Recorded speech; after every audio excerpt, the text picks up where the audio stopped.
A gente vai subir um trecho aqui a acompanhar ao vivo, né? O Gustavo Guedes, o doutor Gustavo Guedes, advogado de Sérgio Moro, e a gente vai aqui numa transmissão conjunta com o Band News TV, para o ouvinte não perder nada, acompanhar agora. Então, o advogado, doutor Gustavo Guedes falando, vamos lá. Que é o Felipe Cunha. Aliás, é até inusitado, né? Normalmente o histórico sempre de primeiro suplente sempre pagou conta de campanha, né, de senador. Nesse caso aqui, eles tentam dizer o contrário, que o primeiro suplente pagou o Moro para o Moro deixar ele ser primeiro suplente. É uma coisa, de novo, não tem sentido nenhum. Mas, para concluir, em nenhum momento se tentou esconder. Desde a defesa consta claramente que os pareceres foram feitos em conjunto.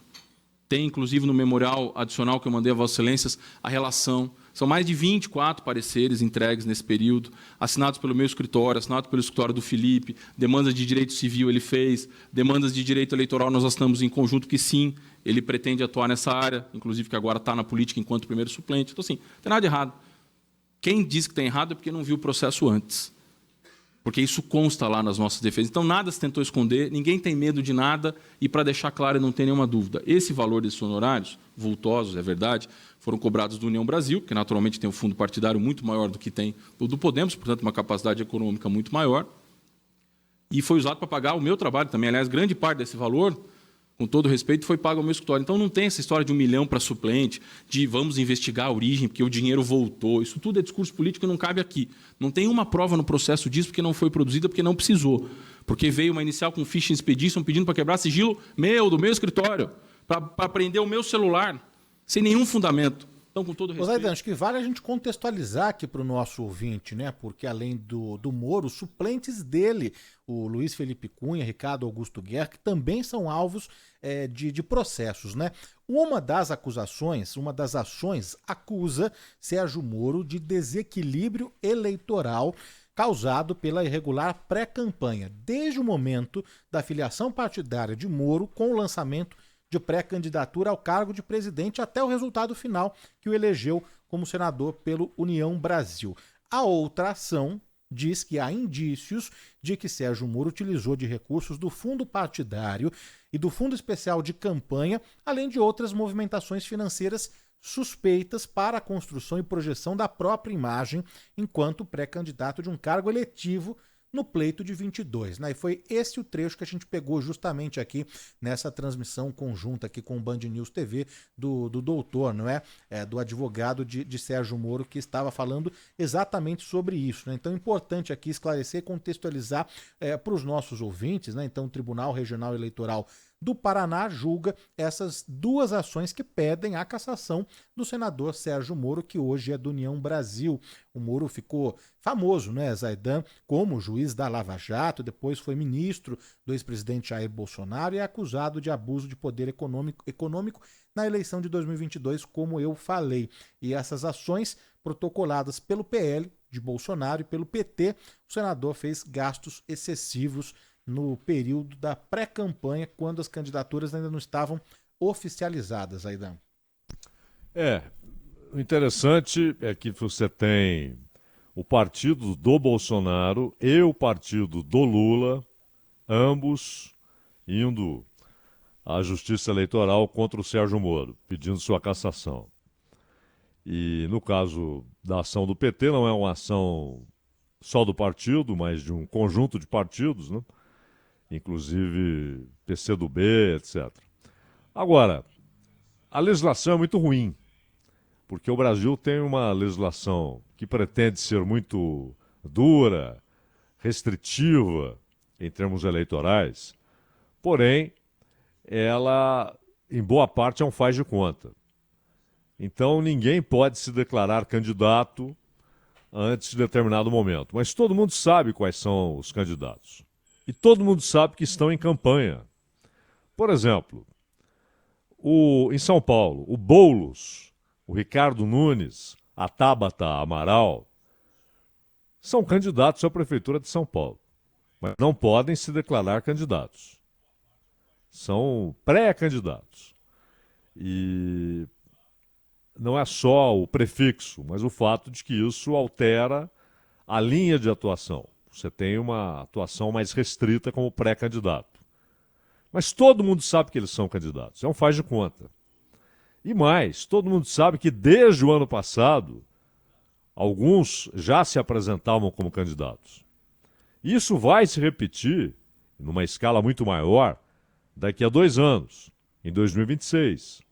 Em abril de 2026, muita gente será chamada de pré-candidata, mas, na verdade, todo mundo sabe que será candidato e já em 2025, alguns nomes serão colocados claramente como candidatos.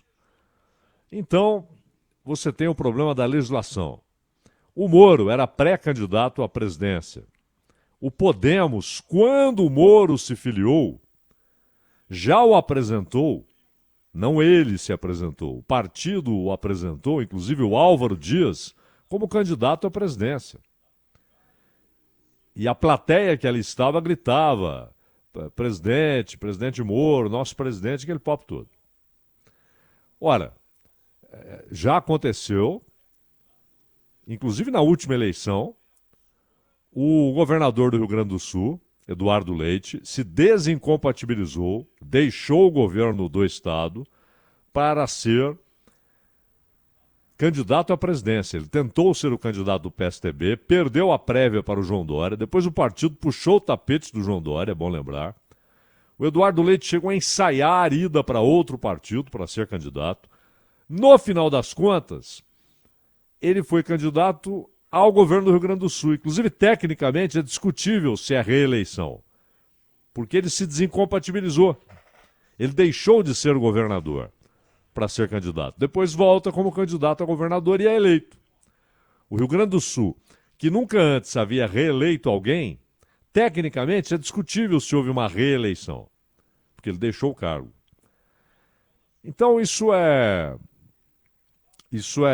costumeiro nas eleições brasileiras. O que eles alegam é que o Moro, ao se lançar e ser lançado pré-candidato à presidência, que ele ganhou uma visibilidade. E aí, claro, cada caso é um caso. O Moro já tinha visibilidade. O Moro já era conhecido no país inteiro. Até, obviamente, por conta da Lava Jato. Menos até do fato de ter sido ministro de Estado do Bolsonaro e mais pela atuação na Lava Jato, que o tornou nacionalmente conhecido. Então não dá para dizer que ele usou a campanha de pré-candidato à presidência para se tornar conhecido. Isso é uma lorota. A questão é a grana. E particularmente porque agora é dinheiro público. Quando era dinheiro privado, era uma coisa. Agora é dinheiro público, há tetos estabelecidos para as campanhas.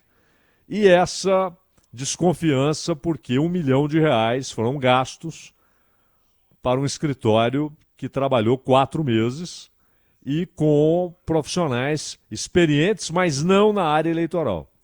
Isso, inclusive, que o primeiro defensor do Sérgio Moro, agora está falando um segundo advogado do Moro, o Cássio Prudente, mas o primeiro defensor alegou que era normal. Então você tem o que é a razoabilidade que vai determinar se gastou muito ou pouco, e o dinheiro que foi gasto quando era pré-candidato à presidência deve ser contabilizado como tendo sido importante para a sua campanha ao Senado pelo Paraná. Então há muita subjetividade porque a lei produz isso. A lei é ruim. O texto da lei é fraco, é ruim. E no final das contas haverá subjetividade no julgamento.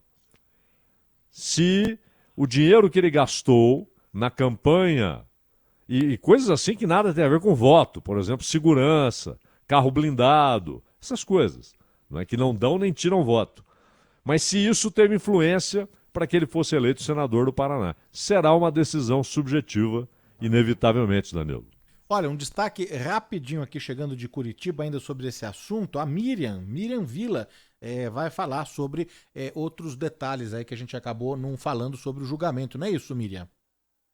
O senador Sérgio Moro, do União Brasil, não vai acompanhar presencialmente o julgamento e também não vai se manifestar. O ex-juiz é alvo de 2 ações por abuso de poder econômico nas eleições de 2022, quando concorreu ao Senado, depois de desistir da disputa pela presidência da República.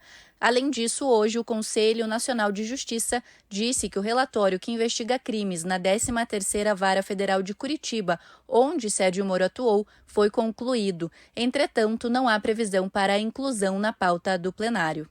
Claro que a gente vai continuar acompanhando esse caso. Obrigado, Miriam Vila, direto de Curitiba. A gente vai continuar acompanhando esse caso. Qualquer informação, qualquer novidade, o julgamento está acontecendo, né? A gente já trouxe aqui um trecho ao vivo, direto de Curitiba, Justiça Eleitoral do Paraná. E daqui a pouco a gente volta para lá, né?